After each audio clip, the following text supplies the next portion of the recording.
Hi guys, welcome back to Wayupna Darts here. Today, it's a bit of an odd video, and I know it's one that can cause a little bit of maybe controversy, and it certainly causes debate in some groups that I go into. But it's darts coaching. Now, before I get into this video, I just want to say that the guys out there that are in the Facebook groups, that are on YouTube, that do darts coaching, they are absolutely fantastic in the content that they produce. I highly recommend you go and check them out. But this video sort of come around from a conversation I had with someone on Twitter in a private chat the other day, and they said, how can people claim to be darts coaches? I don't get how people can claim to be darts coaches. There's no such coaching qualification. What makes a darts coach? And I thought it was a fantastic conversation that we were having, to be fair, and it does open up quite a bucket of situation of, how can you claim to be a darts coach? What gives you accreditation to say that you are one? There is no physical qualifications out there that makes you a coach. All it is people's experience, people's own personal opinions, advice, and break it down that little bit further. I myself, on the website I'm going to show you in a minute, I do offer a form of darts coaching. To be bluntly fair, I probably would say it's not coaching, it's more advice. But I have, sort of spent time with people when we could, before the lockdowns, helping them with their game. People have sent me their videos, and I have replied back to them on advice that I would offer. So the question then was put to me by this person on Twitter: what makes you qualified to give that advice out? I'm not. It's a pure fact, I'm not qualified. It is purely advice. Now, I spoke about this before on other vlogs, and I've done a blog about it as well. You go into the world of football, and I have been a football coach. I am a licensed, qualified level 2 football coach. In the world of football, you get them qualifications. You have to prove that you can coach football. But everyone can go and coach football. There are people out there who are coaching football at both adult level and probably junior level that haven't got an FA1 level 1 qualification. These people know the game though.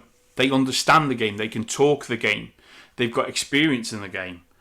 So why can't we say that they are a coach? Because that's what they are. They are a coach of the game. I've been involved in darts for nearly now,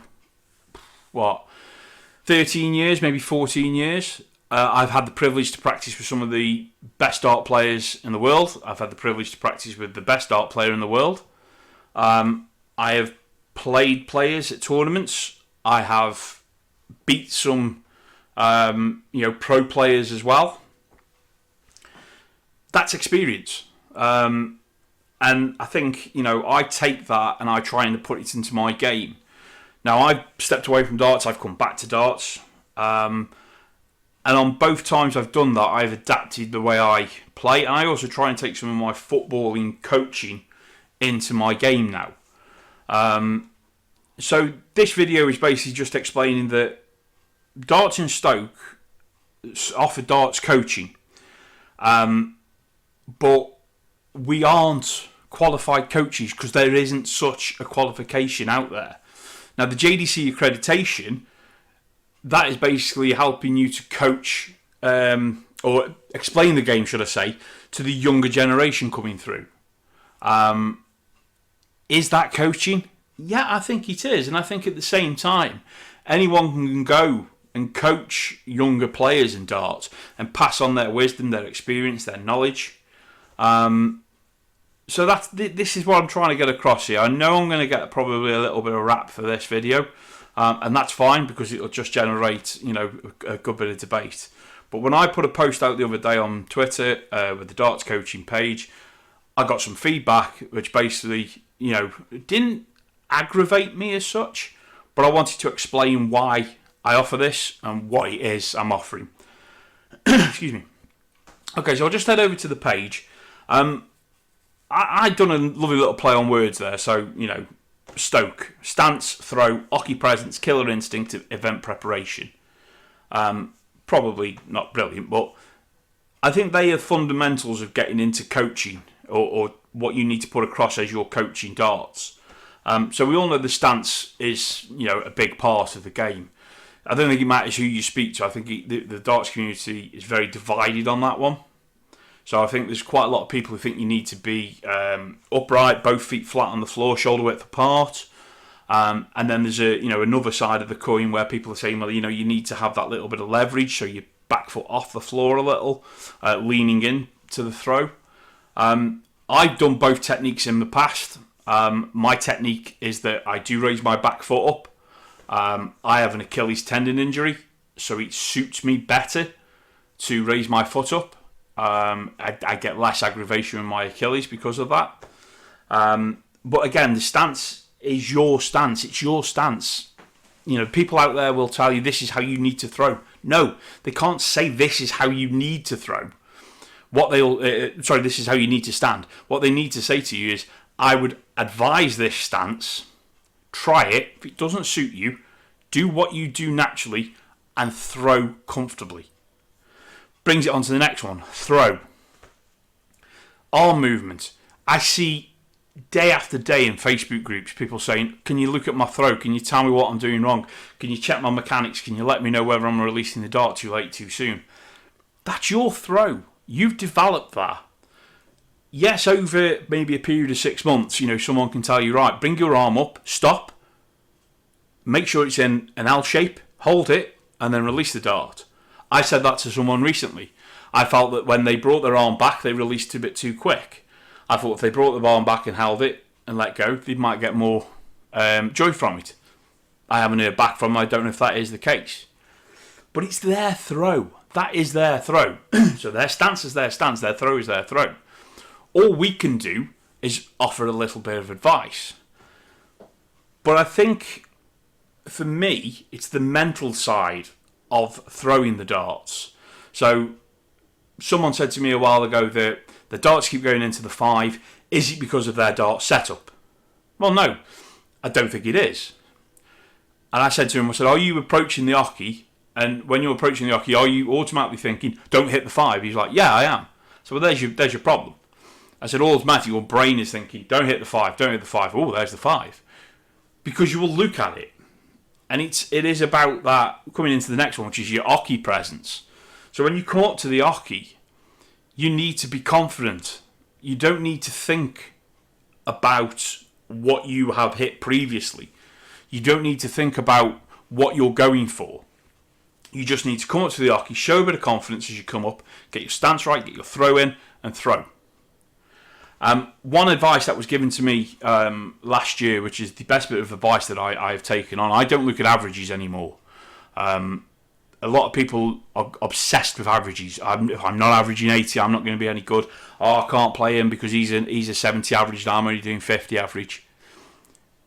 It's about winning the game of darts. It's about the first person to get down to the double and win the game. It isn't about what average you've got. If you're obsessed with averages and you're throwing and you take a glance and you see your average or you see your scores and you can work out that running average in your head, it's going to affect your game. It's going to affect your throw, it's going to affect your stance because you are going to be overcompensating because you know your average is coming down from what you want it to be. Don't get focused with averages. Literally, come up to the board, comfortable, throw. Finish the game of darts. I was on a YouTube channel the other week and someone said, do you find it embarrassing finishing the game on double one? And I just replied, why would you find that embarrassing? And I stand that comment. Why would you find finishing a game of darts on double one embarrassing? Did you hit double one? Yes. So did you win that leg of darts or did you win that match? Yes. So what's the embarrassment? You've won. Your embarrassment in your head is that, well, I didn't do it in a 70 average. But if you hit double one, and we saw it at the Worlds this year hitting double one, if you've hit it, it doesn't matter what the scores are, previous to that, you've hit it, you've won the leg. So if you're coming up and you need double one for a world title, are you going to be like, oh, I don't want to hit this because it's embarrassing? I don't think you are you? I think you're going to go straight into it. The killer instinct, in a way, will come in with the hockey presence as well. When you come up to the hockey, you need that little bit of a bit of an edge about you. I've been commented many a times when I played in the pubs that I'm miserable when I throw. I'm not miserable. I just want to focus on my game. I just want to focus on getting in the zone, if you will. I want to go up there and I just want to play my darts. I want to enjoy every dart I throw. And I've not always had that approach, but I do now. When I come up there, I've got to have that killer instinct. So if my opponent hits a 180 to leave himself on 32, and I'm coming back for double 10, am I going to stand there and go good darts? I won't. And again, that will cause a bit of controversy perhaps, because I won't go, oh, good darts. Because the killer instinct in me just wants to get in and hit that double, finish the game, win the leg, or win the match. Afterwards, I can say to him, oh, nice one on them 180s. But not when we're throwing. Killer instinct, finish the game. Finish the game, don't interact with your player, finish the game. Because they are thinking the same as you, I won't win this game of darts. And the only way you can win this game of darts is with a bit of killer instinct and getting at it. And the other bit of coaching, with the Stoke there, is the event preparation. A lot of amateurs, players that I've seen again in the Facebook groups and on Twitter, are asking, how do you go about tournaments? What do you do at tournaments when we can get back out to tournaments?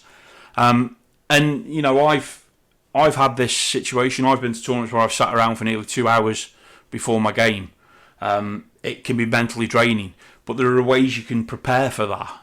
When you go to an event, you need to prepare for every eventuality. The eventuality that you might be on first.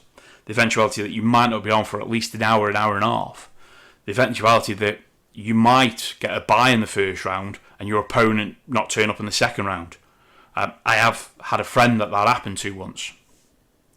How do you prepare for that? We can give you ideas, we can give you mental strategies that can help you to prepare for that. So that's a basically rundown of our approach, the Stoke approach to darts coaching. We offer video review, so as we've just commented, if you want to send us a picture of a video of your throw, your stance and everything, ask our advice, we're more than happy to reply back to you. We don't charge. If you just want to send us a video to review, we'll review it and we'll send it back to you. One-to-one coaching, again, that's something that we want to get into. We have plans to do it this year. Obviously, with COVID, we've had to sort of hold that back. But the one-to-one coaching is basically where we play darts with you. We play practice games with you. We watch your throw. We talk to you, find out what areas you feel are weak in a game of darts. So we speak to you about where we can improve on that. And then obviously, like I said, we offer a 2-hour session, which is where we go over the full mechanics of everything. So, we'll sit down, we'll talk about your game, your history in darts, we'll watch you play darts, we'll watch you throw, we'll probably film the throw, and then we'll go over the mechanics. So there might be something whereby, your arm's sort of judging out as you're throwing. So we can look at that and say, look at you doing that. How can we then work with that? Because that's something you're already doing. Can we work with that? We don't necessarily want to remove that. Can we work with that? And then obviously we've got some FAQs down there that we just sort of go over of how we work on the coaching. So that's the darts coaching with Darts and Stoke. If it's something of interest to you, please send us a message. Drop us a message here on YouTube. Find us on Twitter. Go to the website. Send us a message from the website. Interact with us. We want to try and help out as many darts players as we can. And with us, it's not about getting you to improve your average.